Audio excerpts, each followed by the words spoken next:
Hello guys, welcome to another edition of Ray Sports News and Debates. In today's video, we're going to be doing our week 2 takeaways from the NFL. I'm going to go with about probably 4 or 5 takes here. I'm discussing them a little bit. But yeah, let's get into it. Takeaway number 1. I'm a little worried about the 49ers. Now hear me out, okay? And I bet you everybody and their mama picked San Francisco to beat Minnesota. Okay, everybody and their mama did. Okay, and they were wrong. Okay, including myself.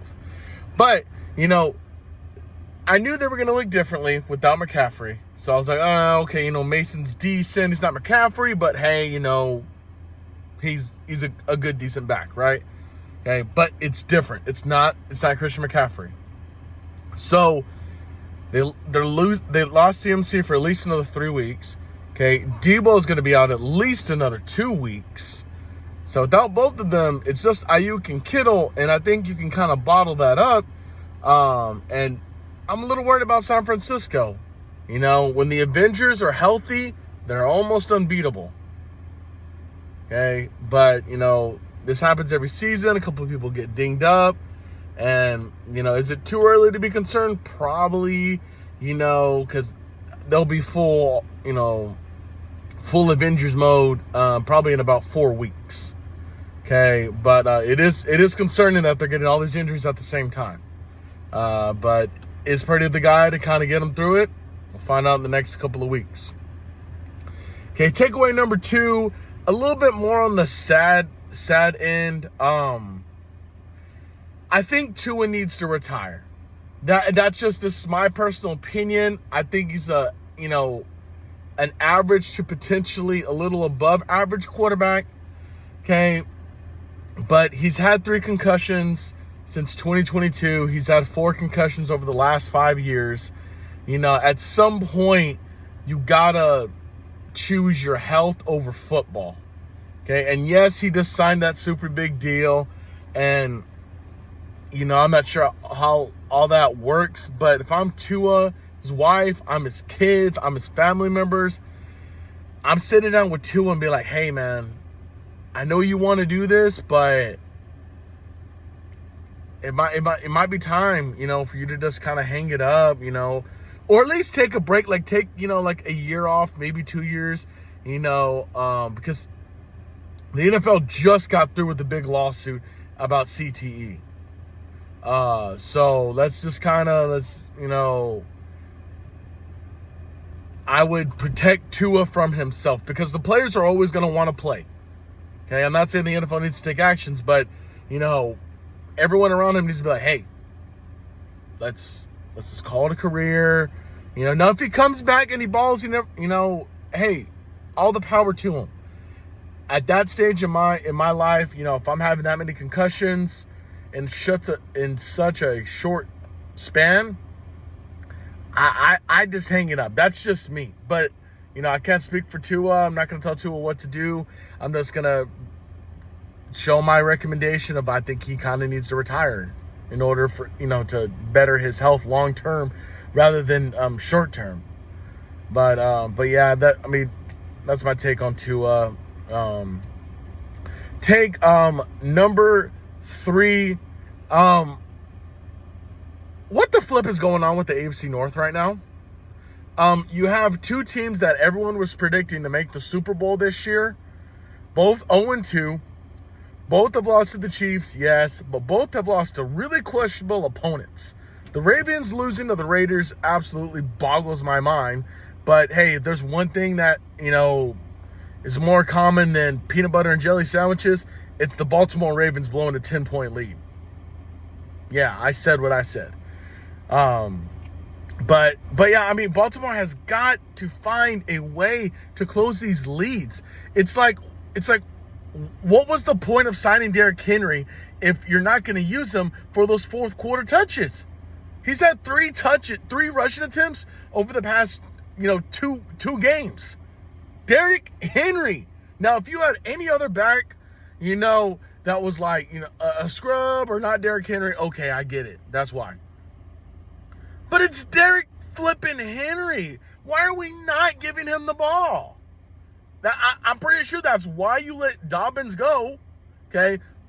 Who is balling in a Chargers uniform right now, might I add. Probably the front runner right now. I know it's 2 weeks in. Comeback player of the year. Just saying. But yeah, I mean, and then it's like you have the Cincinnati Bengals who lost to the New England Patriots of all team, a team that everyone was predicting to finish last in that division. But hey, to the Patriots' credit, they are being competitive through 2 games. Can't ask for much more. See, it took Seattle going to overtime to beat them. But, I mean, and then you have the Browns who are 1-1, who are going to win just because of their defense. They're not going to win because of Deshaun Watson. And then you have the Pittsburgh Steelers, who, again, their defense is going to carry them. Okay, Fields had scored 18 points and 13 points. They've scored 1 offensive touchdown 2 games. Now, that's going to beat these bad teams, but you're not going to beat the legit teams when they start coming in. Steelers have got to find some offense somewhere. Defense, I know, is legit.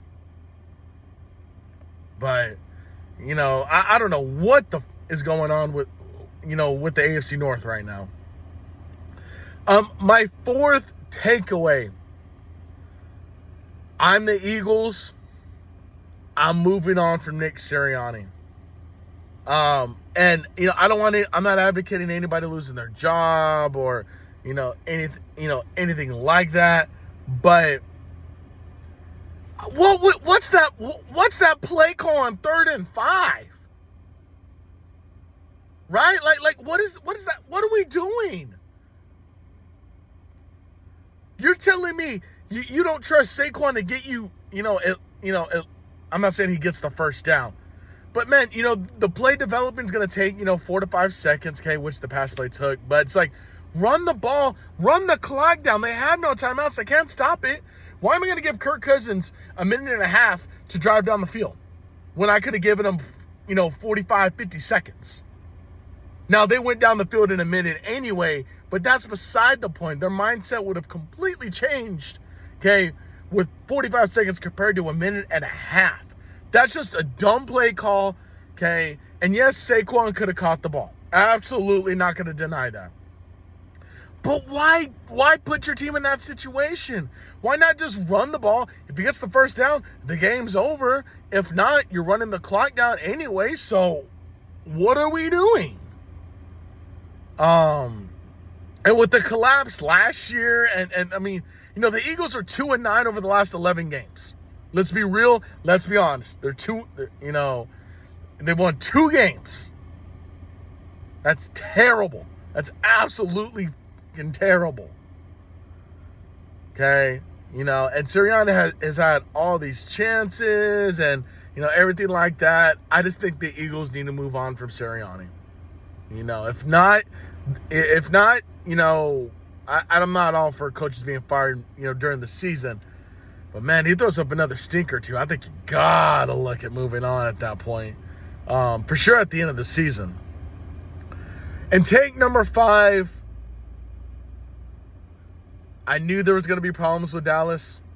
I'm a Dallas Cowboys fan, and I can say this. I knew they were going to have problems. But, man, did the Saints expose all of them to everybody. Pop quiz. What can the Cowboys defense not do? They can't stop the fucking run. Okay, I don't know. It doesn't matter if we have Dan Quinn. It doesn't matter if we have Zimmerman. Whoever is our defensive coordinator. We cannot stop the run. Okay? I trust the corners and the safeties. I trust them. Okay? If you can't stop the run, that makes the play action so much more, devastating when they use it. Okay? The Cowboys can't stop the run, no matter if we're running a 3-4, a 4-3. Heck, you might as well go to a 5-2 at this point. And, and just trust your corners and your safety to man up across the board. But this is ridiculous. Okay? The Cowboys were a 7-point favorite and got beat by 25. Now, I'm not saying I didn't see the Saints coming to beat us. Because the Saints have scored, believe it or not, the Saints have scored on 15 straight possessions to open up the season. 15 straight possessions through 2 weeks, they have scored every single time. Every single time. And that's, to me, absolutely freaking amazing. But, and then it's like I go to the offense. The Cowboys are one-dimensional in the pass game. They're just, Dak's just throwing the CD. Now, with the offense, I can solve kind of immediately. Defense might take some time. Okay.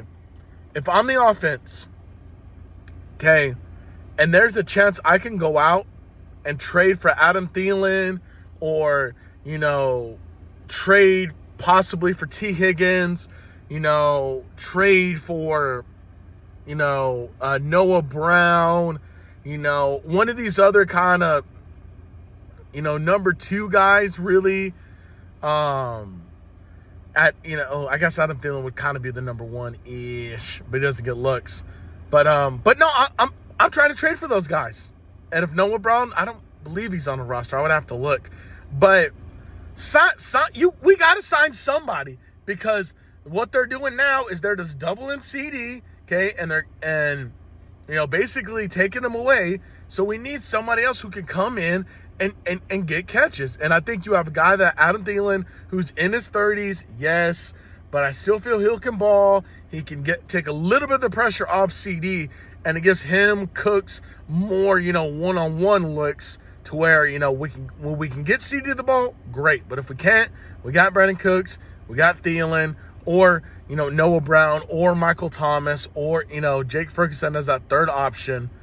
But they have to do something on the offensive end. Okay, we have no run game. Okay, or a little one, I guess, but not much of one. So, we're going to be passing heavy. Okay, so we need the wide receivers to do it.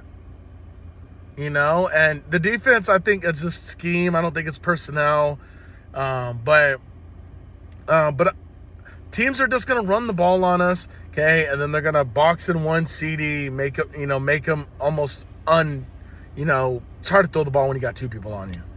But yeah, guys, that's going to be it for today's video. Those are my 5 takes away from week 2 in the NFL. Hit the like, comment, and subscribe button to the channel today. Super close to 500 subscribers. Again, thank you guys so much for the love and support to the channel. We're slowly getting to that goal of 500, which is amazing, and that's thanks to you guys and your support and your love to the channel. So again, like I said, from the bottom of my heart, thank you guys so much. And until next time, you guys have a good one.